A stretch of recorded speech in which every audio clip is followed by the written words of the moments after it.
Welcome to the West Wing Week, your guide to everything that's happening at 1600 Pennsylvania Avenue.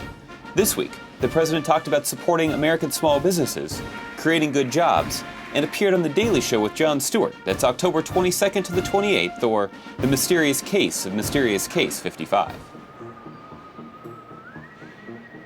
On Monday, October 22nd, President Obama left Washington, D.C. for Rhode Island, where he visited American Cord and Webbing, a thriving small business in Woodsocket. After taking a tour of the facility that makes webbing, cords, and buckles. Did you hear that, guys? This is for professional photographers. All right, you guys need one of these. The president made remarks to workers about his administration's efforts to help small businesses. The past 20 months, we've done everything we can to boost small businesses like this one. And what's guided us is a simple principle. Government can't guarantee your success, can't guarantee Mark's success. He doesn't expect it to.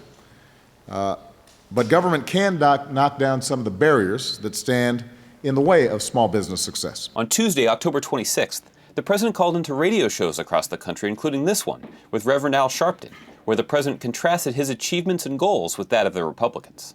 They want to cut education spending by 20%, which would mean essentially that we're going to take away Pell Grants and cut student loans to young people who are aspiring to go to college, to give millionaires and billionaires an average $100,000 check. That's an example of their priorities. That afternoon in the Roosevelt Room, senior White House advisor David Axelrod sat down to answer questions live on whitehouse.gov. I thought this was radio. That's what Gibbs said. You know, when the president ran for office, one of the things that we felt we wanted to do was give people a greater opportunity to participate in their own government. These chats with senior administration officials are called Tuesday Talks. To submit your question, visit whitehouse.gov. On Wednesday, October 27th, President Obama joined Vice President Joe Biden in the East Room to mark Domestic Violence Awareness Month. The president highlighted new initiatives as part of his administration's unprecedented coordination and cooperation across the entire government to protect victims of domestic and sexual violence and enable survivors to break the cycle of abuse. We're going to start taking steps to connect survivors with jobs, to help them save, to make it easier for them to rebuild their credit, to make sure that no one has to choose between a violent home and no home at all. Later that evening, the president went to the Harmon Center for the Arts, where he taped an interview for The Daily Show with Jon Stewart.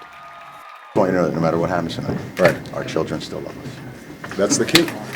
It is. I know. Absolutely. All right, sir. I don't want to lump you in with a lot of other pundits, but this notion, You may. Look, this notion that healthcare was timid. You've got 30 million people who are going to get health insurance as a consequence of this. Right. You've got a patient's bill of rights that makes sure that insurance companies can't drop you when you get sick if you've been paying premiums, that make sure there aren't lifetime limits, make sure that kids who are don't have health insurance can stay on their parents' health insurance till they're 26, and cuts the deficit by over $1 trillion. This is what I think most people would say is as significant a piece of legislation as we've seen in this country's history. On Thursday, October 28th, President Obama welcomed American scientists, experts, and company representatives who used their expertise to help free 33 Chilean miners trapped thousands of feet underground. It was just a remarkable story. Obviously, it's not that often in life where you get to do something that is making so many people inspired and happy and reuniting families. And with the weekend approaching, the White House got in gear to celebrate Halloween, complete with decorations and trick-or-treating. The occasion also served to highlight one of the complex's most mysterious objects, Case 55, which graces the ground floor of the Eisenhower Executive Office building. 100 years ago, this case was in the Department of Anthropology at the Smithsonian Museum. And it housed this particular one anyway, case number 55, as you can see on the top, housed Peruvian mummies. Sometimes there have been stories of exhibits that have been put in them, items that have moved around. So had that happen, I don't know, but here we are today. An email from a U.S. Patent and Trade official in 2002 described the mystery surrounding the case.